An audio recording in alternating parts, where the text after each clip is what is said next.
இலங்கையில் தற்போது பேசுபொருளாக இருக்கின்ற சில முக்கிய செய்திகள் நாங்கள் இதில் பார்க்கின்றோம். அதாவது அனுரகுமார திசாநாயக்க நாட்டினுடைய ஜனாதிபதி அவர்கள் வடக்கு தாயகத்தில் வாழ்க்கின்ற தமிழ் மக்களுக்கான உரிமைகள் சிலதுகளை நாங்கள் பெற்றுக் கொடுக்கணும்னு சொல்லி அறிவிச்சிருக்கார். அதோட விமல் ரத்நாயக்கா, உங்களுக்கு தெரியும், பெருந்திருக்கள் மற்றும் போக்குவரத்து அமைச்சர் விமல் ரத்நாயக்கா ஒரு முக்கியமான செய்தியை குறிப்பிட்டிருக்கார். அதாவது செம்மணி தொடர்பான விசாரணைகள் எந்தவித அநீதியும் இழைக்காத வகையில் சரியான முறையில் அது விசாரிக்கப்பட்டு அதனூடாக சரியான தீர்வு ஒன்று பெற்றுத்தரப்படும் சொல்லி ஒரு வாக்குறுதி அளிச்சிருக்கேன்.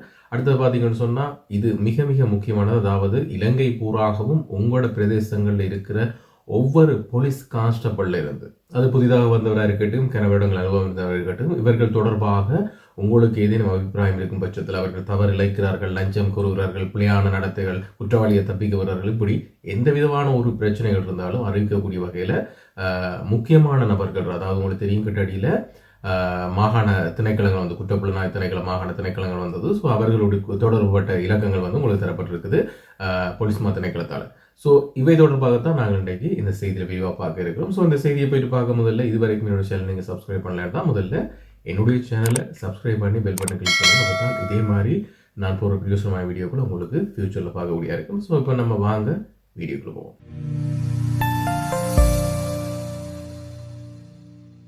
இலங்கையில் முக்கியமாக அரசியல் என்றது இனவாதம் மற்றும் மொழிவாதங்களை கொண்டே இங்கு நடாத்தப்பட்டு கொண்டிருக்கிறது இவ்வளவு காலமும். இனிமேல் தற்போது இருக்கிற ஆட்சியில இதற்கு எந்த விதத்திலும் இடமில்லை என்று சொல்லித்தான் தற்போதைய ஜனாதிபதியான அனுரகுமார திசாநாயக்க சொல்லிக் கொண்டிருக்கிறார். அதோட நாடும் ஓரளவுக்கு பொருளாதார ரீதியாக வளர்ச்சி அடைந்து போய்க்குள்ள பாதாள உலக குழுக்கள், அங்கால போதைப் பொருட்கள், நெஞ்சால ஊழல், லஞ்சமற்று இவ்வாறு நாட்டை கட்டியெழுப்பி கொண்டு போய்க்குள்ள இந்த எதிர்கட்சியினர் அல்லது இந்த தோத்து போன அரசியல்வாதிகள் என்று தான் அவர்கள் சிங்களத்தில் சொல்வார்கள். ஸோ இவர்களால் இனங்களுக்கு இடையிலான பிளவுகள் உண்டு பண்ணப்படுது. அதே போல மக்களுக்கு தேவையான அடிப்படை உரிமை மீறல்களை வச்சுக்கொண்டு தான் அங்கே அரசியல் என்றது அங்கே இடம்பெற்றுக் கொண்டிருக்குது. ஸோ அந்த அடிப்படை உரிமை மீறல்கள் அல்லது அடிப்படை அவர்களோட தேவை என்னென்று அறிஞ்சு அதை நாங்கள் செய்யணும் என்ற ரீதியில முக்கியமாக வடக்கு வாழ் மக்கள், அதாவது இப்போ ஜாழ்ப்பாணம், முல்லைத்தீவு, கிளிநொச்சி போன்ற இடங்கள்ல அதிக அளவு இராணுவமயமாக்கப்பட்டிருக்குது. மக்களோட காணிகள் அதிக அளவில் பறிமுதல் செய்யப்பட்டு பாதுகாப்பு நோக்கங்கள் கருதி அங்கே இராணுவ முகாம்கள் அமைக்கப்பட்டிருக்குது. இன்னும் இராணுவங்கள் வெளியேறி கூட கையகப்படுத்தப்படாத நிலையில நிறைய காணிகள் இருக்குது. ஸோ இதெல்லாம் மக்களோட ஒரு தேவையாக இருப்பதாகவும், அதே போல காணாமல் ஆக்கப்பட்டோர் தொடர்பான ஒரு மறைமுகமான கருத்தையும் முன்வைச்சிருக்காரு. உங்களுக்கு தெரியும், ஓரிரு தினங்களுக்கு முன்னால காணாமல் ஆக்கப்பட்டோர் தொடர்பான வேலை வாய்ப்புகள் இலங்கை அரசாங்கம் வெளிவிட்டிருந்தது. அதாவது அந்த திணைக்களத்துக்கு அல்லது அந்த அமைப்புக்கு வேலைக்கு ஆட்களை உள்வாங்க போவதாக. ஏனென்று சொன்னா இது தொடர்பான விசாரணைகள் எதிர்காலத்தில் ஆரம்பிக்க இருக்கிறாங்க. அதாவது இப்ப நடப்பாண்டில் இருக்கிற அரசாங்கம் ஒரு ஆண்டு பூர்த்தியை முன்னிட்டு, ஒரு ஆண்டு பூர்த்தி அடைஞ்ச பிறகு மெல்ல மெல்லமா தங்களோட வேலைகளை ஆரம்பிக்கிறாங்க. உண்மைக்குமே எங்களோட தமிழ் அரசியல்வாதிகளுக்கு அரசியல் செய்வதற்கு எந்த ஒரு காரணத்தையும் விட்டு வைக்காது தற்போது ஆட்சியில் அரசாங்கம் ஒவ்வொன்றாக முன்னெடுத்து கொண்டிருக்குது. அதால தமிழ் அரசியல்வாதிகளுக்கு இனி அரசியல் என்ற ஒன்றை கேள்விக்குறியா போகுது. இதுவரை காலமும் தமிழ் மக்களுக்கான தேவை, தமிழ் மக்களுக்கு அங்கே என்ன பிரச்சனை இருக்கோ அதை வச்சு கொண்டு தான் அவர்களுக்கு அரசியல் என்ற ஒன்று முன்னோக்கி நகர்த்தி கொண்டு வந்தவர்கள். உண்மைக்குமே அர்ச்சுனா ராஜபக்ச மாதிரி இல்லை. அர்ச்சுனா ராஜபக்ச இன்றைக்கு இந்த மரத்தில் இருப்பார், நாளைக்கு அடுத்த மரத்தில் இப்படி தாவி அவரோட வாழ்க்கை போயிடும். அவர் வாங்க வேண்டிய இடத்துல வாங்கி அவர் லைஃப் அப்படியே அவர் கொண்டு போய் கொண்டிருப்பார். ஆனால் தமிழ் அரசியல்வாதிகள் அப்படி இல்லை. அவர்கள் 13வது திருத்த சட்டம் என்ற கிளையை பிடிச்சி தொங்கிக் கொண்டு இன்றைய வரைக்கும் இந்த யுத்த முடிவெற காலப்பகுதி வரைக்கும் தமிழ் விடுதலை புலிகளை பிடிச்சி தொங்கிட்டு வந்தவர். அது முடிஞ்ச பிறகு மக்கள்கிட்ட இந்த சில பிரச்சனைகளை பிடிச்சி தொங்கிட்டு வந்தவர்கள் இப்ப மக்கள் எல்லாத்தையும் உணர்ந்து அவர்களை கைகளை விட்ட பிறகு எதை கொண்டு அவர்கள் அரசியல் செய்வது என்று யோசிக்கிற சூழ்நிலையில தற்போது இலங்கை அரசாங்கம் இவ்வாறான ஒரு முடிவை வெளியிட்டு, அதாவது நாட்டினுடைய ஜனாதிபதி வடக்கு மக்களுக்கு தேவையற்ற இராணுவங்களை அங்கே தாங்கள் தக்க வைக்க போவதில்லையாகவும், பாதுகாப்பு தேவை கருதி போதிய அளவிலான இராணுவங்களை அங்கே நிலை கொள்ள வச்சுக்கொண்டு அதை மிஞ்சி இருக்கிற அதிக அளவில் இருக்கிற இராணுவங்களை விட்ரோ பண்ண போறதாகவும், அதே போல ஏற்கனவே இராணுவம் வெளியேறிய கையகப்படுத்தாமல் இருக்கிற காணிகளை மக்களிடம் ஒப்படைப்பதாகவும், இன்னும் பல இந்த இராணுவங்களை வெளியேற்றின பிறகு தேவையற்ற பாதுகாப்பு வலயத்துக்குள்ள தேவையற்ற இருக்கிற காணிகள் அவ்வளத்தையும் தாங்கள் கையகப்படுத்த போயிருப்பதாகவும், அதே வேளை இந்த காணாமலாக்கப்பட்டோர் தொடர்பான திணைக்களங்கள் அல்லது அமைப்புகளுக்கு ஆட்களை உள்வாங்கி அதனூடாக பழையபடி அதாவது இப்போ யுத்த கால பகுதியில் ஏற்கனவே உங்களுக்கு தெரியும், அவர் அறிவிச்சிருந்தவர் பொது பாதுகாப்பு செயலாளர் அறிவிச்சிருந்தவர் குறிப்பிட்ட காலப்பகுதி இடைவெளிக்குள்ள காணாமலாக்கப்பட்டோர் தொடர்பான விவரங்கள் நாங்கள் தேடி எல்லாத்தையும் நாங்கள் சரி செய்து அதற்கான தீர்வுகளை பெற்றுத்தரோம்னு சொல்லி ஸோ அந்த நடவடிக்கைகளும் ஆரம்பிக்க இருக்குது. ஸோ அவர் ஒரு ஆட்சிய உரையில் ஜனாதிபதி குறிப்பிட்ட விடயம் என்று சொன்னால், வடக்கு மக்கள் எங்களுக்கு முக்கியம், எல்லாரும் இலங்கை வாழ் மக்கள், ஸோ அவர்களுக்கு தேவையான அடிப்படை உரிமைகள் நாங்கள் கட்டாயம் செய்து கொடுக்க வேண்டும். ஸோ அந்த அந்த பேச்சு அப்படியே போய் கொண்டிருக்கல விமல் ரத்நாயக் உங்களுக்கு தெரியும், பெருந்திருக்கள் மற்றும் போக்குவரத்து அமைச்சர் விமல் ரத்நாயக் ஒரு கருத்து குறிப்பிட்டிருக்காரு. இது உண்மைக்குமே இலங்கையும் தாண்டி வெளி உலகம் சர்வதேசத்தில் வாழ்ற தமிழர்கள் மத்தியில் ஒரு பேசு பொருளாக இருக்குது, ஒரு வரவேற்கத்தக்க விஷயமா இருக்குது. அதாவது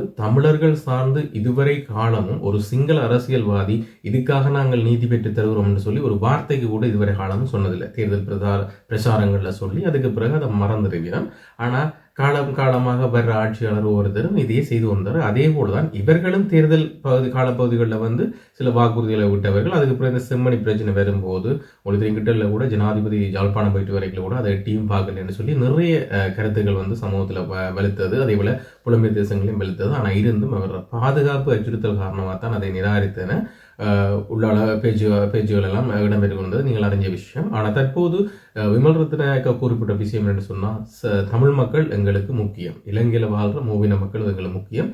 அந்த ரீதியில் தமிழ் மக்களுக்கு கடந்த காலம் இழைக்கப்பட்ட அநீதியை, முக்கியமாக இந்த செம்மணி புதைகுழி தொடர்பான முழு விசாரணையும் எந்தவித பக்கச்சார்பின்றியும் யார் யார் குற்றம் இழைச்சாங்களோ அவங்களுக்கு தண்டனை பெற்றுக் கொடுக்கிற வகையிலையும், பாதிக்கப்பட்டவர்களுக்கு சரியான ஒரு தீர்வு கிடைக்கப்பெறும் வகையில், நீதி கிடைக்கப்பெறும் வகையிலும் இந்த அரசாங்கம் செயற்படும் என்று சொல்லியும் அந்த செய்தியில் குறிப்பிடப்பட்டிருக்குது. அதை விட முக்கியமான பிரச்சனை பார்த்தீங்கன்னு சொன்னால், முக்கியமான அதிமுக்கியமான, அதாவது இலங்கை வாழ் மக்களுக்கு கிராமப்புற மட்டத்தில் அதிமுக்கியமாக தேவைப்படுற ஒரு விஷயத்தை தான் எங்களோட போலீஸ் திணைக்களம் வந்து வெளிவிட்டிருக்கு. அதாவது இலங்கை போலீஸ் திணைக்களம் வெளிவிட்டிருக்கு. எப்படின்னு பார்த்தீங்கன்னு சொன்னால், ஒவ்வொரு மாகாண ரீதியில் குற்றப்புலனாய்வு வந்து ஒவ்வொரு தெருக்களாக கிராம ரீதியாக அவர்களோட புலனாய்வு விசாரணைகள் ஆரம்பித்து இந்த போதைப் பொருள், லஞ்சம், ஊழல், கடத்தல், கொள்ளை போன்ற விசாரணைகளை வந்து ஆரம்பிச்சது. உங்களுக்கு நான் ஏற்கனவே ஒரு செய்தியில் சொல்லியிருந்தேன், 9ஆம் மாதம் மட்டும் வந்து வடகிழ பகுதிகளுக்குள்ள, அதாவது இந்த ஐநா பேரவை முடிஞ்ச பிறகு மெல்ல மெல்லமா கைதுகள் எல்லாம் ஆரம்பிக்கப்படும். ஏன்னா அதற்குரிய ஆதாரங்கள் எல்லாம் சேர்க்கப்பட்டாச்சுன்னு சொல்லி அந்த வகையில தற்போது மேலும் பொதுமக்கள் உதவினார்கள். ஏன்னு சொன்னா, இவ்வாறு ஆதாரங்கள் சேர்த்தா கூட உண்மைக்குமே போலீசார்களுக்கு மத்தியில தான் லஞ்சம் வாங்கி ஊழல் வாங்கி குற்றவாளி தப்பிக்க விடுறதுக்கு நிறைய பேர் இருக்காங்க. உண்மை பார்த்தீங்கன்னு சொன்னா, தென்னிலங்கையில நடக்கிற அரசியலை பார்த்தீங்கன்னா தெரியும், அங்க எல்லாம் பெரிய பெரிய போலீஸ் உத்தியோகர்கள் தான் முக்கிய புள்ளிகளை காப்பாற்றுறதுக்கு முழு வேலைப்பாடா முழு நாளும் ஈடுபட்டு இருக்கிறோம். இப்போ அரைவாசி பேர் பிடிபட்டு போட்டிருக்கணும், அரைவாசி பேர் டிரான்ஸ்ஃபர் செய்யப்பட்டிருக்கணும், அரைவாசி பேர் இடைநிறுத்தம் செய்யப்பட்டிருக்கணும். இப்படி நிறைய பிரச்சனைகள் போய் கொண்டு கேட்கல. அதே போல தான் வடகிழக்கு மட்டுமன்றி இலங்கை பூரா இருக்கிற போலீஸ் உத்தியோகர்கள் இவ்வாறு நிறைய பேர் இருக்கிறான். லஞ்சங்கள் வாங்கி கொண்டு குற்றவாளிக்கு சார்பாக நடந்து கொண்டு விசாரணைகள் எதுவும் இல்லாமல் அவர்களை தப்பிக்க வச்சுக்கொண்டு இப்போ நிறைய பிரச்சனை இருக்கு. ஸோ இதனால போலீஸ் திணைக்களம் என்ன சொல்லுன்னு சொன்னால், மாகாண மட்ட ரீதியில் உங்களுக்கான தொலைபேசி இலக்கங்கள் தரப்படும். நீங்கள் ஆரண்டு சொல்லாட்டியும் பரவாயில்ல, ஆனால் உரிய ஆதாரத்தோட இந்த போலீஸ் இதைத்தான் செய்தார். உங்களோட உதாரணத்துக்கு உங்களோட ஊரில் இருக்க ஒரு கான்ஸ்டபிள் வந்து ஏதோ ஒரு குற்றம் செய்கிறாருன்னு உங்களுக்கு தெரிஞ்சிட்டேன்னு சொன்னால், அதுக்குரிய வீடியோ ஆதாரங்கள் உங்களுக்கு இருக்குமென்னு சொன்னால், இந்த இலக்கங்களுக்கு நீங்கள் தொடர்பு கொண்டு அவர்கள் தொடர்பான விவரங்களை நீங்கள் வழங்கி வைக்கலாம். ஸோ அதுக்கு பிறகு போலீஸ் திணைக்களத்தால் அவர்களுக்கான ஒழுக்காற்று நடவடிக்கைகள் அல்லது அவരുടെ குற்றத்தை பொறுத்து அதற்குரிய சட்ட நடவடிக்கைகள் எடுக்கப்படும் சொல்லி தான் கூறப்பட்டிருக்கு. ஸோ இந்த இலக்கங்கள் தொடர்பான விவரங்கள் வந்து நான் வீடியோவில் உங்களுக்கு பின்னால் தாரேன். ஸோ இந்த இலக்கங்களை முறையாக நீங்கள் எடுத்து பயன்படுத்தி கொள்ளுங்க.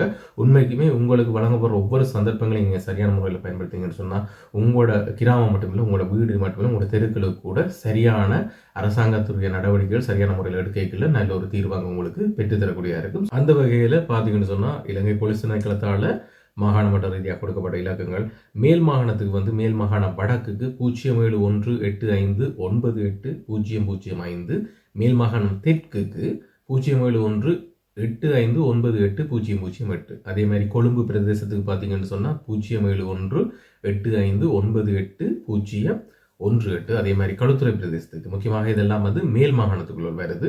களுத்துறை பிரதேசத்துக்கு 0718592683. இந்த இலக்கங்களை நீங்கள் மேல் மாகாணத்துக்குள்ளே இருக்கிறார்கள், அந்த மேல் மாகாணத்தில் என்னென்ன மாவட்டம் இருக்கோ அந்தந்த பிரதேசங்களுக்குள்ள இருக்கிறார்கள், நீங்கள் இதை பயன்படுத்திக் கொள்ளலாம். அதே மாதிரி தென் மாகாணத்துக்கு வந்திருக்கு அப்படின்னு பார்த்தீங்கன்னு சொன்னால், மாத்தறை மற்றும் ஹம்பாந்தோட்டைக்கு வந்து நீங்கள் 0778598011 நீங்கள் இந்த இலக்கத்தை பயன்படுத்திக் கொள்ளலாம். அதே மாதிரி காலி மாவட்டம் அங்கால எல்லிப்பிட்டிய பிரதேசங்கள் வந்து 0718598010. இந்த இலக்கங்களை நீங்கள் தென் மாகாணத்தில் பயன்படுத்தலாம்.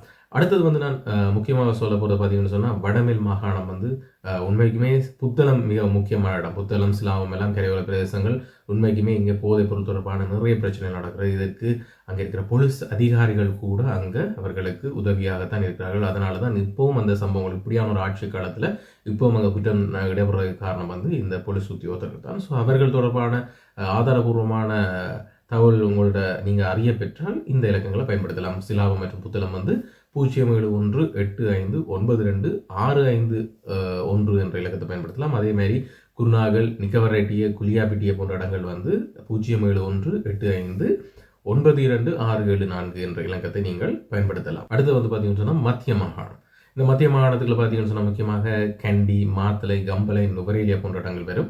இவர்கள் வந்து 0718598090 என்ற இலக்கத்தை நீங்கள் பயன்படுத்த முடியும். அதே மாதிரி நுவரேலியா ஹெட்டன் பிரதேசத்தில் இருக்கிறார்கள், அதாவது மத்திய மாகாணத்துக்குள்ள நுவரேலியா ஹெட்டன் பிரதேசத்தில் இருக்கிறார்கள் 0718892650 என்ற இலக்கத்தை நீங்கள் பயன்படுத்தக்கூடிய இருக்கும். அதை விட ஊவா மாகாணம், மங்கள, பதுளை, பண்டாரவளை போன்ற இடங்கள் வந்து 0718592655 என்ற இலக்கத்தை பயன்படுத்த முடியும். மொனராகலை பிரதேசத்திலிருந்து 0718598006 என்ற இலக்கத்தை நீங்கள் பயன்படுத்தி உங்களோட முறைப்பாடுகளை முன்வைக்கலாம். யாருக்கு? போலீஸாருக்கு எதிராக. அது சின்ன போலீஸாக இருந்தாலும் சரி தான், பெரிய போலீஸாக இருந்தாலும் தான், கனவரசம் போலீஸில் உத்தியோகத்தில் பணிபுரிஞ்சாலும் சரி தான், புதிதாக வந்திருந்தாலும் சரி தான், குற்றம் இழைக்கப்பட்ட குற்றம் தான். அப்போ நீங்கள் இந்த நம்பர்களை பயன்படுத்தக்கூடிய இருக்கும். அதேபோல் சப்ரஹமுவ மாகாணத்தில் வந்து இரத்தனபுரி மற்றும் எம்பிலபிட்டிய 0718592681. அதே மாதிரி கேகாலை மற்றும் சீதா வகபுர என்ற இடத்துல இருக்கார்கள் வந்து 0718592695 நீங்கள் பயன்படுத்தக்கூடிய இருக்கும். அங்கே பார்த்தீங்கன்னு சொன்னால் வடமத்திய மாகாணம்னு சொல்ல தெரியும் உங்களுக்கு. அன்றாபுரம், புலனறுவை, பதவிய, புலனறுவை பிரதேசம் வந்து 0718592698 என்ற இலக்கத்தை பயன்படுத்தக்கூடிய இருக்கு. இனிமேல் தான் முக்கியமான பிரதேசங்களை குறிப்பிட போகிறோம். அதாவது தற்போது இலங்கை அரசாங்கம் பாரிய கொள்ளை குற்றச்செயல்களுக்கு பின்னால் இந்த போதைப் பொருள் கடத்தல்கள், இலங்கையில் கடந்த காலம் நடந்த இந்த ஆட்சி குளறுபடிகளை பார்த்து கொண்டிருக்கல வடக்கு கிழக்கு தமிழர் தாயத்தில் தான் இப்போ முக்கியமான பிரச்சனை போய்கொண்டிருக்குது. இலங்கையில் நடக்கிற முக்காவாசி பிரச்சனை வந்து வடக்கு கிழக்கில் இலங்கை அரசாங்கம் இன்னும் கண் வைக்கலன்னு சொல்லி அங்கே பாரதூரமான பிரச்சனை நடக்குது போலீஸாரோட ஒத்துழைப்போட. ஸோ இந்த இடத்துக்கு தேவையான இலக்கங்கள் தான் நான் இப்போ தரப்போகிறேன். இது மிக மிக முக்கியமான இலக்கங்கள். இந்த வீடியோ பார்க்குறீங்க கட்டாயம் உங்களோட உறவுகளுக்கு இந்த நம்பர்களை பகிர்ந்து கொள்ளுங்கள். இதை ஏற்கனவே நிறைய செய்தியில் பார்த்துருப்பீங்க. பார்க்காத நீங்கள் என்னுடைய செய்தியை பார்க்குறீங்க கட்டாயம் இந்த நம்பர்களை பயன்படுத்துங்க. உங்களோட ஊர்களில் உங்களோட போலீஸ்மார்கள் வந்து லஞ்சம் வாங்கிட்டு குற்றவாளிகளை சப்போர்ட் செய்கிறாங்கன்னு சொன்னால், உங்களோட ஆதாரம் இருக்குமென்னு சொன்னால் ஃபோட்டோ எடுங்க, இந்த இலக்கங்களை பயன்படுத்தி கொள்ளுங்க, அனுப்புங்க. அவர்களை கைது செய்வாங்க, சட்ட நடவடிக்கை எடுப்பாங்க. நீங்கள் யாருன்னு சொல்ல மாட்டாங்க, அதால் பயன்படுத்தவில்லை. கிழக்கு மாகாணத்தில் மட்டக்களப்பு பிரதேசத்திலிருந்து 0718598014. அம்பாறை பிரதேசத்தில் வந்து 0718598001. திருவோணமலை மற்றும் கந்தளை பிரதேசம் வந்து நீங்கள் 0718592684 என்ற இலக்கத்தை நீங்கள் கிழக்கு மாகாணத்தில் இருக்காங்க பயன்படுத்திக் கொள்ள முடியும். அதே மாதிரி வடமாகாண மக்கள் முக்கியமாக யாழ்ப்பாணம் மற்றும் வவுனியா 0718592699. கிளிநொச்சி மற்றும் முல்லைத்தீவு 0718588012. மன்னார் பிரதேசம் 0718598685. இந்த இலக்கங்களை நீங்கள் பயன்படுத்தி உங்களுக்கு என்ன முறைப்பாடு இருக்கோ, அதாவது உங்களோட ஊரில் கஞ்சா கடத்துறாங்க, கொலை நடக்குது, கடத்தல் நடக்குது, போதைப் பொருள் வசதிகள் பாவிக்கிறாங்க, இப்படி தெரிஞ்சு கூட போலீஸார் வந்து இது தொடர்பான நடவடிக்கை எடுக்கிறாங்க என்று உங்களுக்கு தெரியும் பட்சத்தில் ஆதாரபூர்வமாக நீங்கள் இந்த நம்பர்களை பயன்படுத்தக்கூடிய இருக்கு. ஸோ இன்றைய செய்தியில் நாங்கள் முக்கியமான 3 விஷயங்கள் பார்க்குறாங்க. உண்மைக்குமே ஒரு நாட்டோட ஜனாதிபதி ஒருவர் தமிழர் தாயகம் பற்றிய தன்னுடைய நல்ல விதமான கருத்துக்களை முன்வைச்சது, அதே போல எதிர்காலத்தில் அதை நடைமுறைப்படுத்தி தமிழர்களுக்கு சாதகமான உரிமைகளை பெற்றுக் கொடுப்பதற்கான செய்தியை நாங்கள் பார்த்தாங்க. அடுத்து வந்து அதனைத் தொடர்ந்து விமல் ரத்நாயக்க பெருந்தர்கள் மற்றும் போக்குவரத்து அமைச்சர் விமல் ரத்நாயக்க செம்மணி புதைகுழி தொடர்பான நீதி கட்டாயம் தமிழ் மக்களுக்கு கிடைக்கும் என்று சொல்லப்பட்டது. அதை விட முக்கியமானது, இந்த இரு செய்திகளை விட முக்கியமானது தான் இந்த நாட்டு பூராகவும் இருக்கிற, அதாவது பாதுகாப்பு துறையில் இருக்கிற போலீஸ் உத்தியோகத்தர்கள் செய்யும் அநீதிகளை வந்து உங்களால் தட்டி கேட்க முடியும். எவ்வாறு இந்த போலீஸ் திணைக்களத்தால் தரப்பட்ட இந்த இலக்கங்களை பயன்படுத்தி அவர்களுக்குரிய தண்டனைகளை பெற்றுக் கொடுத்து உங்களால் நீதியை நிலைநாட்ட முடியும்னு சொல்லித்தான். ஸோ இதே மாதிரி மீண்டும் மற்றும் ஒரு செய்தியில் நாங்கள் சந்திப்போம்.